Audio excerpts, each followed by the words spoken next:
In this video, I'm gonna answer a few of your questions and do a few giveaways. Let's get started. Question number 1. What do you think the reality is about people falling and turning into rag dolls? Do you think it happens more than people admit, like sometimes once a sesh? Or do some people really never eat it? Well, it's definitely not once per session. Unless you're practicing or like if you're trying to push yourself and trying to improve your skills, then yeah, maybe you'll fall multiple times per session. But under normal circumstances, no, you're not supposed to be falling every session. With that said, you need to be aware that you are gonna fall. It's not like you're not gonna fall if you're careful. You're still gonna fall. There are times when you're gonna fall and you'll be able to look back and see like, oh, there's like a slippery patch, or maybe you ran over a pebble. But then there are also gonna be times when you fall and you're not gonna know why. Like the board maybe just suddenly veers to one side. Like maybe there was an invisible dip in the road that you couldn't see. That kind of stuff happens. It's not gonna be every time. Again, unless you're really pushing yourself, you shouldn't be falling every session. Next question. How old do I have to be to ride an electric skateboard? Or what's the best age to first buy one? I guess that really depends on the parent. So I'm gonna answer this question as if I'm talking to a parent. The child needs to have enough self-discipline to not ride too quickly. Because on an electric skateboard, it's a little bit different from it's very different from a regular skateboard. On a regular skateboard, on a flat ground, your top speed is gonna be pretty limited. Like if you're going down a hill, that's different. But on an electric skateboard, seems like most of these boards nowadays, they can go about 40 kilometers per hour without any effort. You just speed up. So your child needs to have the self-discipline to be aware that riding fast can be very dangerous. Like I said earlier, sometimes you're gonna fall and you're not gonna know why. Look at some videos on YouTube of longboard fails. Sometimes you'll be able to see why they fell, but then there are gonna be many times when the board just suddenly flipped. Something happens and then they just fall. You won't always be able to know why. And your child needs to be aware of that. So as for what age, I don't really have a number. The faster you ride, the harder you're gonna fall, the more serious your injuries are gonna be. They just gotta be aware. Okay, here are two questions that are pretty similar. What do you think could be done better with electric skateboards in general? If you could make a perfect board for you, what would it be and what components would it have? So I don't think there's gonna be one perfect board, because a board that is perfect for one use case may not be perfect for a different use case. For example, just the other day I was using my carver board. I really love that board. It's really fun carving on a carver board, but it's not a board that I would use to just get from point A to point B. The turning is just a little bit too much. Yeah, yesterday I went out with the carver board and I just, put on earphones and just listened to music and just carved around. It was fun. Is it a perfect board? I don't know. It depends on what I'm doing. Now, as for things that could be done better with electric skateboards in general, one thing that I kind of have an issue with, like with smaller boards, it's not so much of an issue. I can just take it places and it doesn't really take up any space. But with larger boards, if I'm going someplace, like for example, a restaurant, sometimes you don't want to bring a large board inside. They don't really like that, but you can't really leave it outside either. If you were on a bicycle or a scooter, you can just park your vehicle outside and then just walk in. But with electric skateboards, you can't really do that. I hope that manufacturers take this into consideration. Like if you're going to build an all-terrain board, many places would not like you to bring your board inside. A lot of places won't care actually, but I don't know. I just feel like I'm being inconsiderate sometimes, like if I bring a large board. Oh, the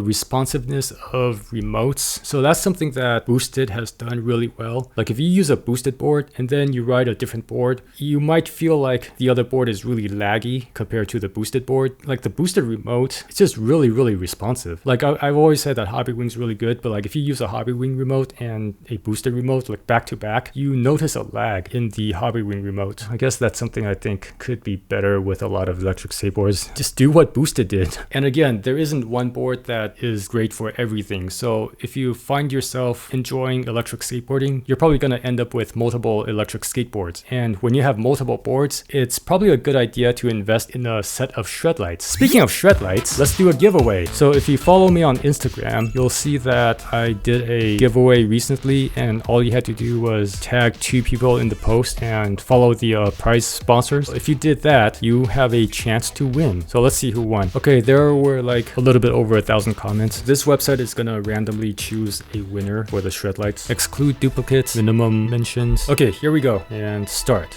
5, 4, 3, 2, 1. Snape James Lee. Wait. Let's see if you're following ShredLights. Yes, he is following ShredLights. Congratulations, you got a set of ShredLights. Night Ops Pack. Very awesome set of lights. Yeah, I'll send you a direct message. Next question. I just got my first e-board. Do you have any guidelines about choosing bushings? Okay, so first you should learn how to properly set your bushings. A lot of beginners, they do it wrong. I definitely did it the wrong way when I first started. I set the trucks way too tight. Basically, you need to set it as loose as possible. And there's a way to see how to make it as loose as possible without it being too loose. I would like to make a video about that someday, but in the meantime, I'll put a link to someone else's video. It's pretty good. And once you've done that, try to get used to your stock bushings. Stock bushings are usable. Once you get used to them, then you'll know whether you need to get harder bushings or softer bushings or change the shape of the bushing. If you're new to this, you're probably gonna have to experiment a bit, buy multiple sets of bushings just so you can play around. And also you should get different types of washers for the bushings because those actually make a big difference. So again, learn how to properly set your bushings. Don't make them too tight. Number two, try to get used to them. Once you get used to them, you'll have a better idea of what changes you need to make. And then number three, get multiple sets of bushings so that you can experiment. Multiple questions. What is the life expected kilometer range of these boards? As in, how many kilometers are they good for in their lifetime before the battery starts to die out? I don't really know. As you can see, I have a lot of boards, so I don't normally ride that much on any single board. Every battery is different. They usually have a rating for how many times they can be charged. Even if you look up that number, it's a very rough number. Here's an easy way to think about it. It's kind of like your phone. After a year, you might notice a decrease in your phone's performance. After 2 years, after 3 years, you're gonna notice even more. And at some point, you're gonna feel like you should replace the battery. It's gonna be the same for electric skateboards. At some point, you're gonna have to replace your battery, and it's probably gonna be within a few years. When and why did you move to Shanghai? Are you ever coming back to North America? I came to Shanghai like more than 10 years ago. Originally, it was to help a family friend with his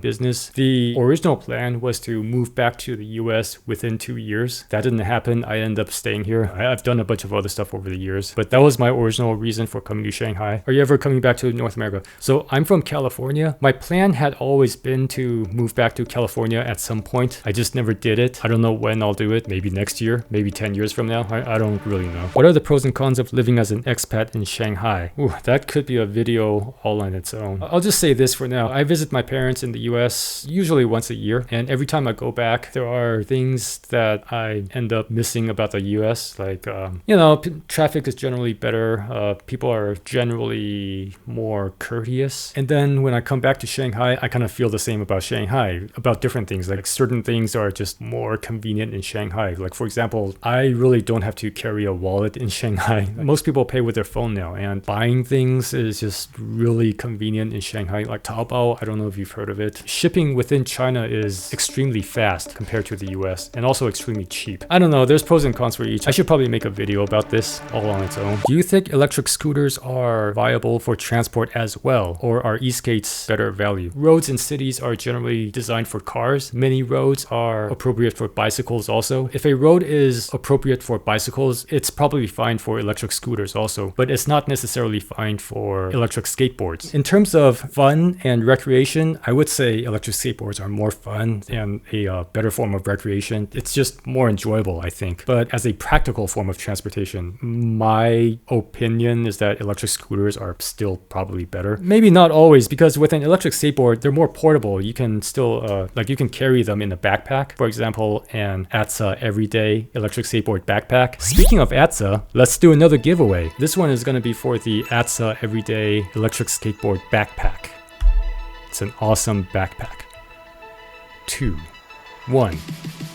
Terrence116. Let's see if Terrence116 is following ATSA. There he is. Terrence Ho. Congratulations, Terrence. Next question. So here are two questions that are pretty similar. What got you into electric skateboarding? When did you first start electric skateboarding? What drew you into it? I started in around the middle of 2017. It was not very long after I tried regular longboarding. I never actually tried regular skateboarding, the short trick boards. I bought a really cheap regular longboard. I quit after trying it a couple of times. It just felt impossible to me. And then what got me into electric skateboarding was